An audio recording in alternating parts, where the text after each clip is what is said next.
Bonjour, merci d'écouter ce podcast. Nous sommes l'église évangélique baptiste La Bonne Nouvelle située à Dijon, au 8B rue Jules Viol. Nous serions heureux de vous y rencontrer un jour et nous vous souhaitons une bonne écoute. Je voudrais d'abord vous souhaiter la bonne fête de la Pentecôte à tout le monde. On a déjà parlé de ce jour de Pentecôte par Pascal qui vient de nous annoncer ce que nous connaissons, ce que nous avons connu depuis longtemps, le jour de Pentecôte. Il a utilisé les versets que je vais utiliser intégralement, comme si on les avait préparés ensemble. Les trois versets, les premiers versets qu'il a utilisés, je vais les reproduire intégralement et ça va se suivre comme il les a présentés. Alors le jour de Pentecôte, c'est le 50e jour à partir du dimanche de la Pâque. C'est le jour où les disciples de Jésus ont reçu le Saint-Esprit. Et on ne peut pas parler de Pentecôte sans l'associer à la vie et l'œuvre de Jésus. C'est pourquoi, avant d'entrer dans la Pentecôte, je vais commencer par sa vie avec les disciples. Il les a choisis quand ils étaient à leur travail. Ils faisaient quoi? Ils étaient des pécheurs. On peut lire dans Matthieu, chapitre 4, versets 18 à 23. Comme il marchait le long de la mer de Galilée, il vit deux frères, Simon, appelé Pierre, et André, son frère, qui jetaient un filet dans la mer, car ils étaient pécheurs. Il leur dit, « Suivez-moi, et je vous ferai pécheurs d'hommes. » Aussitôt, ils laissèrent les filets et le suivirent. De là, étant allé plus loin, il vit deux frères, Jacques, fils de Zébédée, et Jean, son frère, qui étaient dans une barque avec Zébédée, leur père, et qui reparaient leurs filets. Il les appela, et aussitôt, ils laissèrent la barque et leur père, et le suivirent. Jésus parcourait toute la Galilée, enseignant dans les synagogues, prêchant la bonne nouvelle du royaume et guérissant toute maladie et toute infirmité parmi le peuple.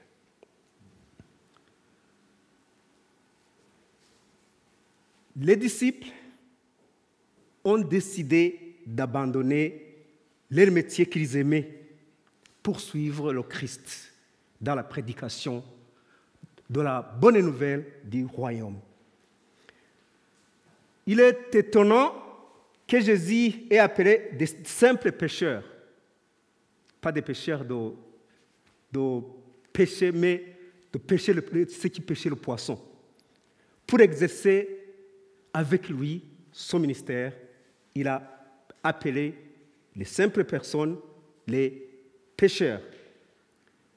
Il n'a pas choisi des spécialistes de la loi ou de l'Ancien Testament et autres notables de la société.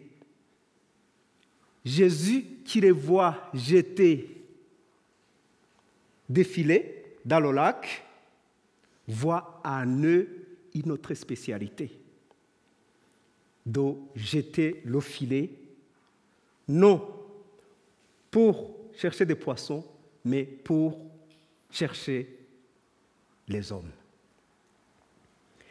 Ils ont parcouru des montagnes et des montagnes pour prêcher. Et ils ont été témoins de la mort du Seigneur. Mais avec cette mort, ils commencent à désespérer. Ils décident de retourner dans leur ancien métier quand Jésus meurt. Il était leur maître, il les donnait à manger, il les encourageait. Mais quand ils ont vu qu'il meurt,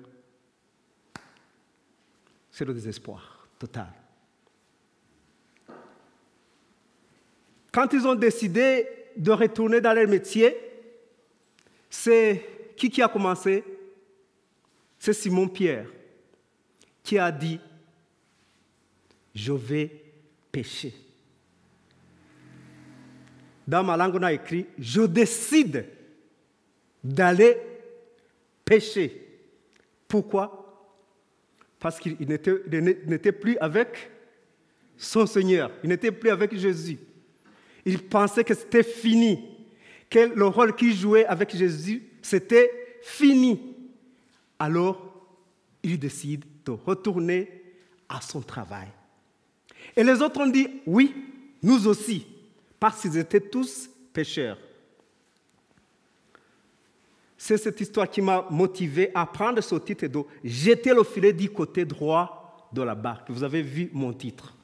C'était « Jeter le filet du côté droit de la barque ». C'est ça le titre d'aujourd'hui. Après sa résurrection, Jésus s'est montré aux gens à plusieurs reprises pour prouver sa résurrection. Et il est resté 40 jours avec ses disciples. Pendant ces 40 jours, c'est par la résurrection et l'ascension, Jésus ne s'est jamais montré au monde, mais il s'est présenté à plusieurs reprises à de différentes manières aux siens. Quand je dis les siens, c'est ceux qui l'avaient accepté comme Seigneur et Sauveur. J'ai essayé de voir les passages qui montrent son apparition, le jour de la résurrection et après son élévation.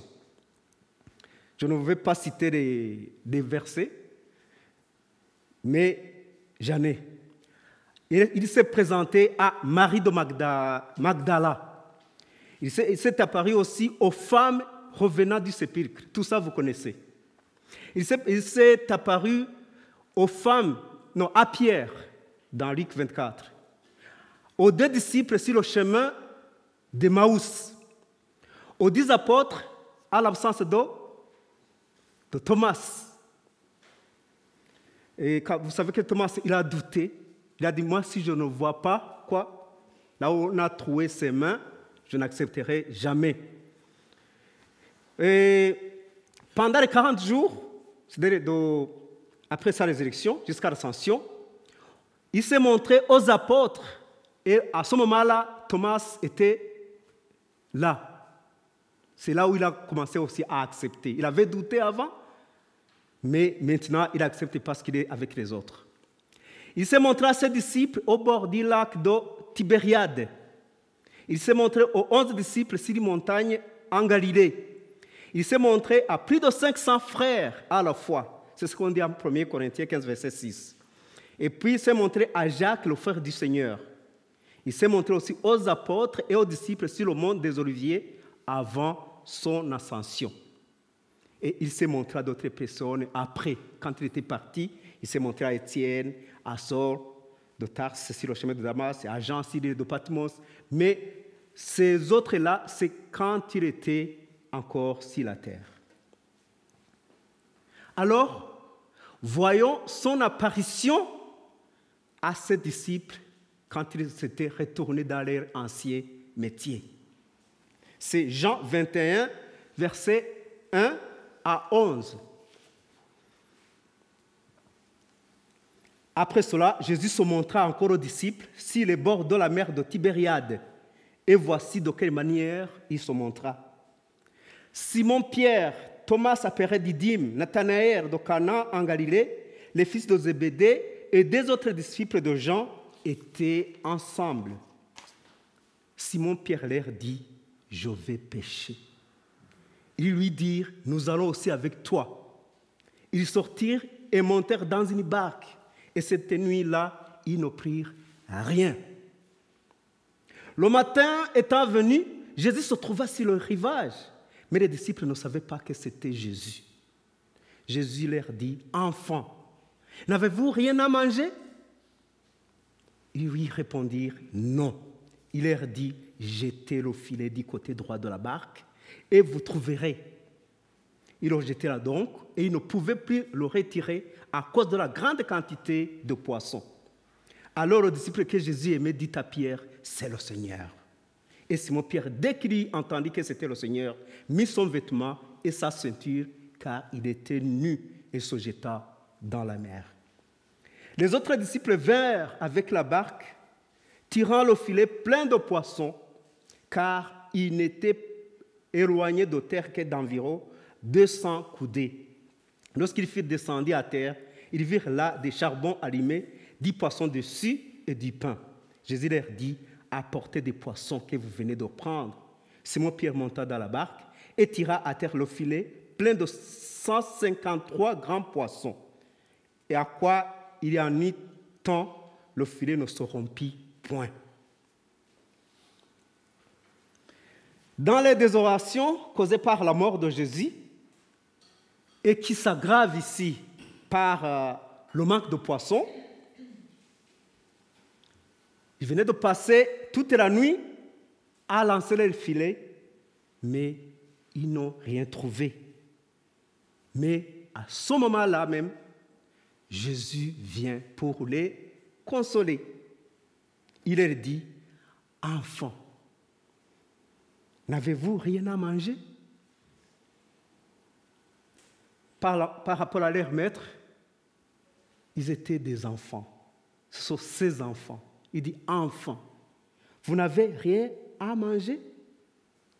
Et nous savons qu'à tous ceux qui l'ont reçu et ceux qui croient à son nom, il leur a donné le pouvoir de devenir enfants de Dieu.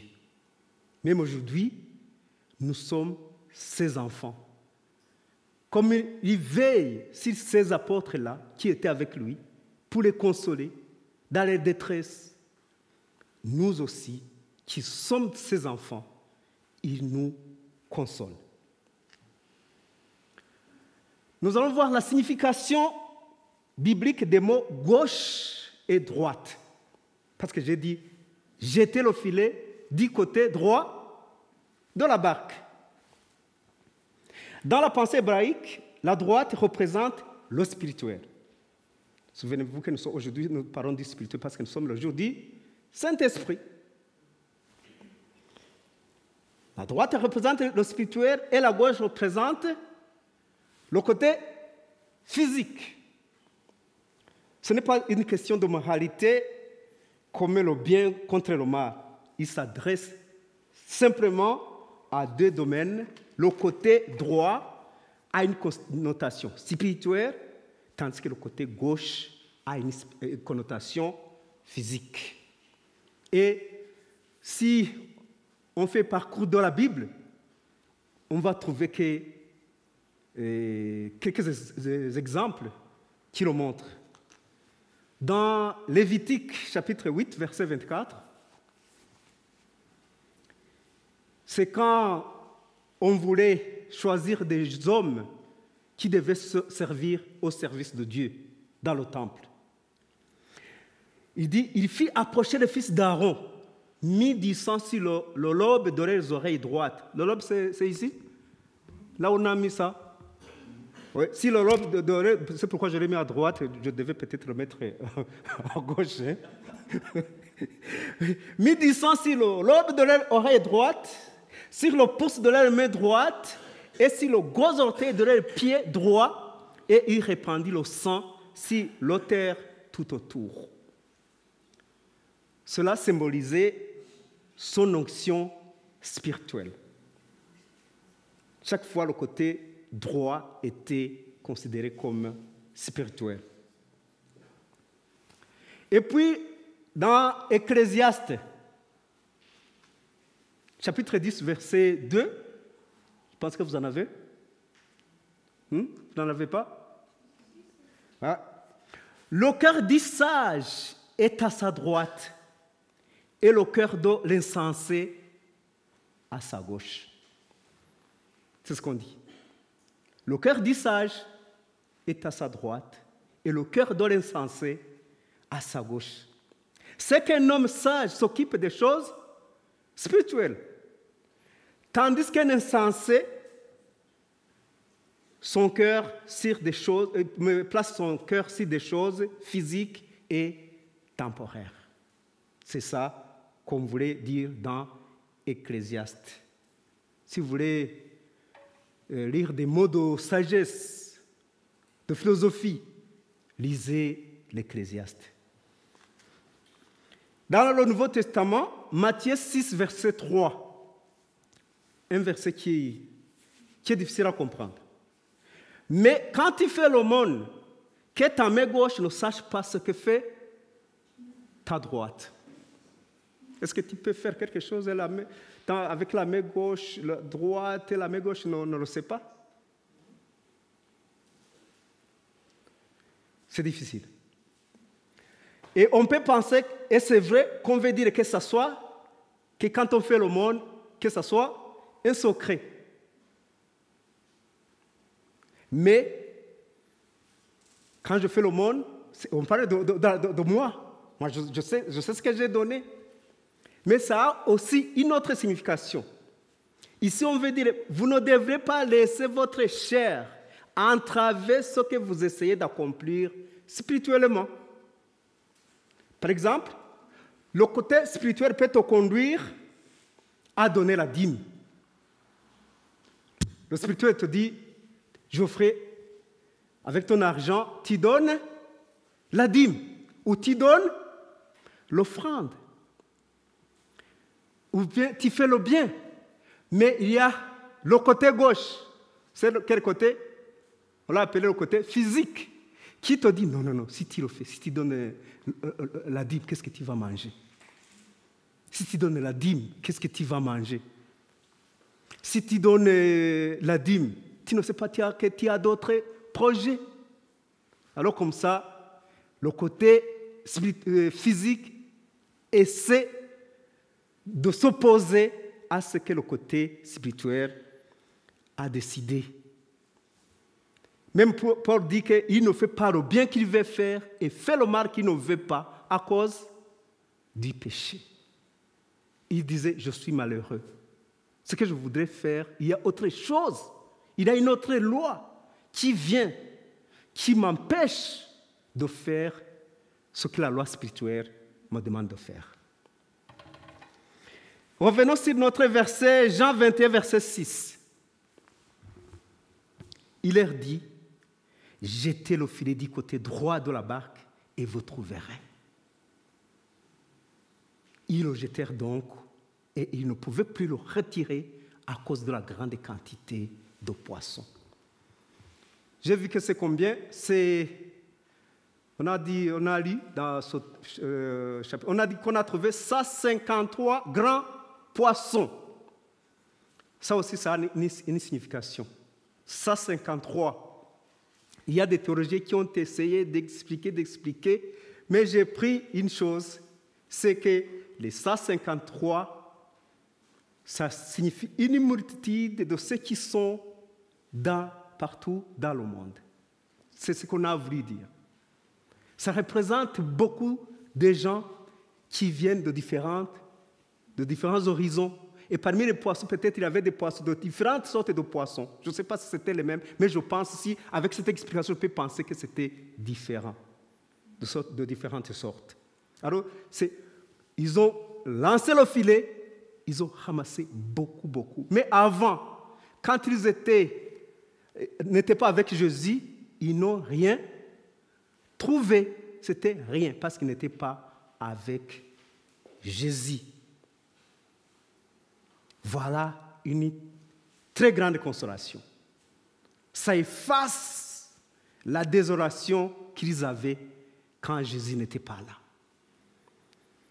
Il leur donne une autre information, son départ. Peut-être quand il commençait à être content, il lui donne une autre information. Il dit, je pars. Il dit qu'il s'en va pour leur préparer une demeure, mais il est tranquille aussi. Il leur promet un autre consolateur, comme nous l'avons lu avec Pascal. Il leur promet un autre consolateur, un paraclet. Et maintenant, nous entrons dans la Pentecôte. Nous entrons dans la Pentecôte maintenant.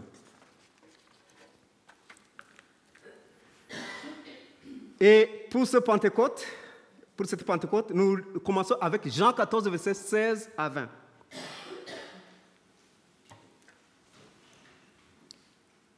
Si vous demandez quelque chose à mon nom, parce qu'il arrive, il vient les consoler, je le ferai. C'est ce qu'il a dit. Si vous demandez quelque chose en mon nom, je le ferai. Si vous m'aimez, gardez mes commandements. Et moi, je prierai le Père et il vous donnera un autre consolateur. Il a dit cela au moment de cette consolation, afin qu'il demeure éternellement avec vous. L'esprit de vérité que le monde ne peut recevoir parce qu'il ne le voit point et ne le connaît point. Mais vous, vous le connaissez car il demeure avec vous et il sera en vous. Je ne vous laisserai pas orphelin. Vous savez qu'il a dit, enfant, avez-vous trouvé? Avez-vous quelque chose à manger? Aujourd'hui, il dit, je ne vous laisserai pas orphelin.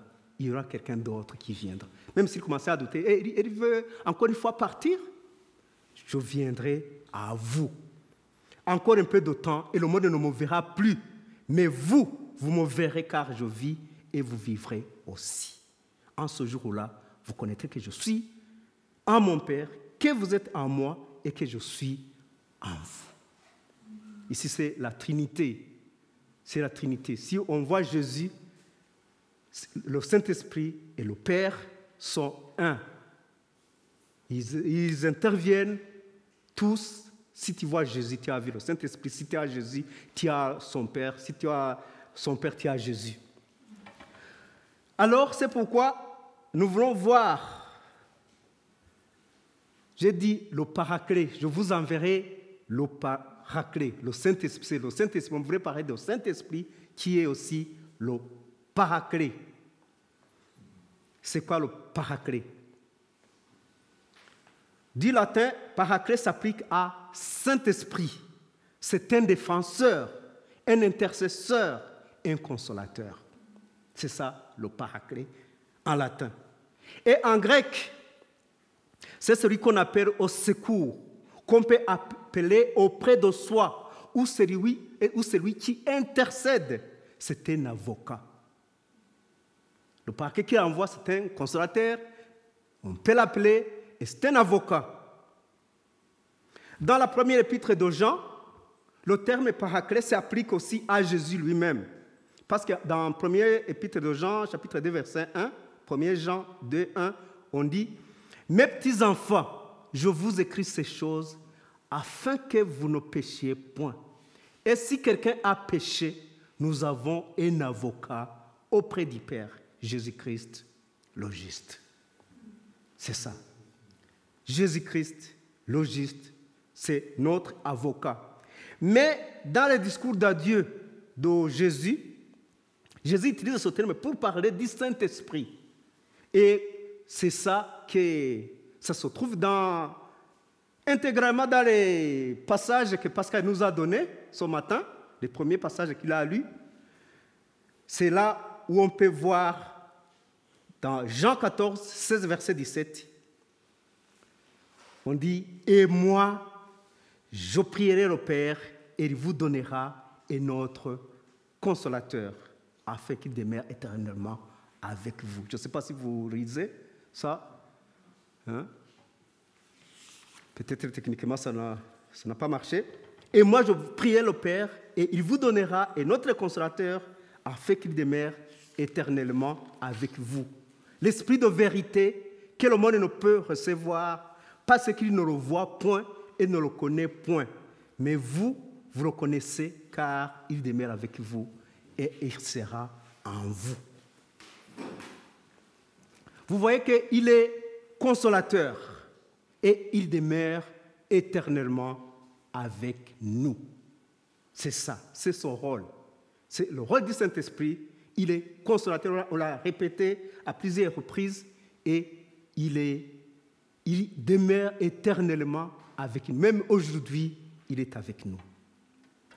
En Jean 14, versets 25 à 26, il a montré aussi, Pascal, « Je vous ai dit ces choses pendant que je demeure avec vous, mais le consolateur, l'Esprit Saint, que le Père enverra en moi, en mon nom, vous enseignera toutes choses et vous rappellera tout ce que je vous ai dit. » Il vient pour nous enseigner et nous rappeler que nous sommes des enfants de Dieu. Quand nous avons péché, il dit, « Oh, Geoffrey, retourne.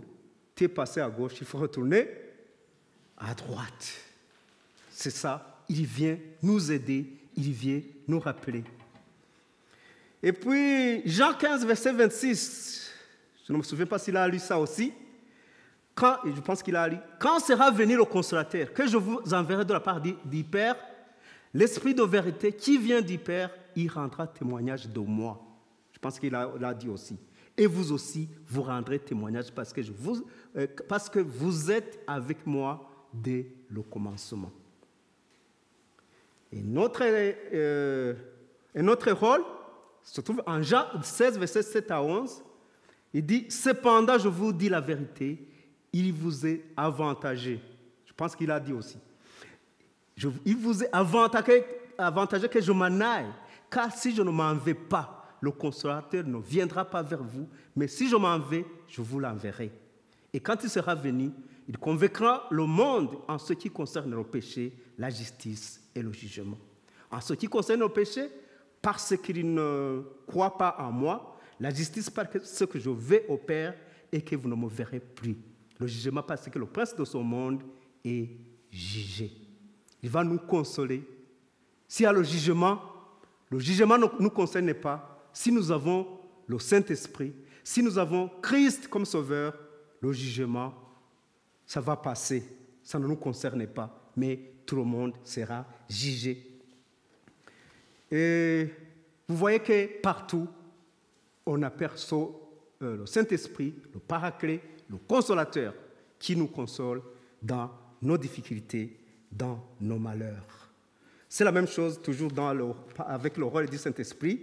On dit, en Jean 16, 13 à 14, on dit « Quand le Consolateur sera venu, Esprit de vérité, il vous conduira dans toute la vérité, car il ne parlera pas de lui-même, mais il dira tout ce qu'il aura entendu, et il vous annoncera des choses à venir. Il me glorifiera parce qu'il prendra de ce qui est à moi et vous l'annoncera. » C'est la joie d'avoir le Saint-Esprit. C'est la joie d'accepter Christ. Si tu as accepté Christ, tu n'es pas seul. Jésus est toujours avec nous à travers son Saint-Esprit. Le Saint-Esprit qu'il nous a donné. Il a dit, je ne vous laisse pas orphelins, je viendrai, je suis avec vous pour vous consoler, pour vous encourager et surtout pour vous montrer le chemin à suivre. Si nous avons dévié, il y a le Saint-Esprit qui nous dit de revenir et de suivre le bon chemin qui mène à la vie éternelle. Je vais finir, mais je voudrais vous rappeler que le titre c'était « Jeter le filet du côté droit de la barque ». Rappelons-nous que dans la pensée hébraïque, le côté droit symbolise le spirituel, tandis que le côté gauche symbolise le corporel et le physique. Le Seigneur veut que nous projetions dans le côté spirituel. Il faut nous plonger toujours dans le côté spirituel. Le Seigneur a trouvé que les disciples étaient retournés dans l'ancien métier de pêcheurs de poissons, au lieu d'avancer dans ce qu'il leur avait appris à pêcher les hommes. Annoncer la prédication, annoncer que Christ est vivant. C'est ce qu'il devait faire en premier, aller annoncer que le Christ est ressuscité. Ils le savaient, mais ils sont allés pêcher. Et c'est là qu'ils les rencontrent parce qu'il ne les abandonne jamais. Jésus apparaît à ses disciples et nous attendons son apparition quand il viendra prendre les siens. Nous aussi, nous allons le voir, comme les disciples l'ont vu. Et je termine par le chapitre 8 de Romains, chapitre 5, verset 18. Romains 8, verset 5 à 18 plutôt.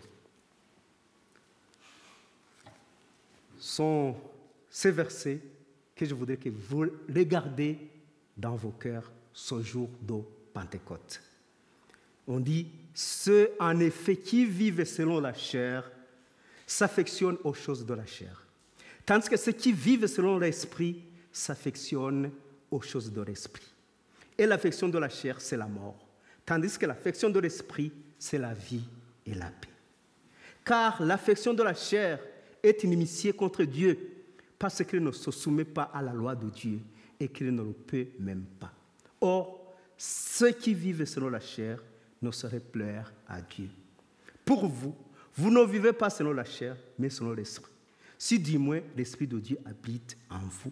Si quelqu'un n'a pas l'Esprit de Christ, il ne lui appartient pas. Et si Christ est en vous, le corps, il est vrai, est mort à cause du péché. Mais l'Esprit est vie à cause de la justice. Et si l'Esprit de celui qui a ressuscité Jésus d'entre les morts habite en vous, celui qui a ressuscité Christ d'entre les morts rendra aussi la vie à vos corps mortels pour son Esprit qui habite en vous. Ainsi donc, frères, nous ne sommes point redevables à la chair pour vivre selon la chair. Si vous vivez selon la chair, vous mourrez. Mais si par l'Esprit vous faites mourir des actions du corps, vous vivrez. Car tous ceux qui sont conduits par l'Esprit de Dieu sont fils de Dieu.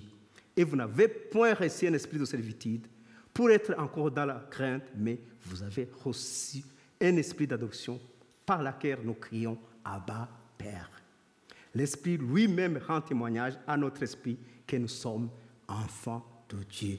Or, si nous sommes enfants, nous sommes aussi héritiers de Dieu et co-héritiers de Christ, si toutefois nous souffrons avec lui, afin d'être glorifiés avec lui. J'estime que les souffrances du temps présent ne sauraient être comparées à la gloire à venir, qui sera révélée pour nous tous. Que le Seigneur vous bénisse. Amen.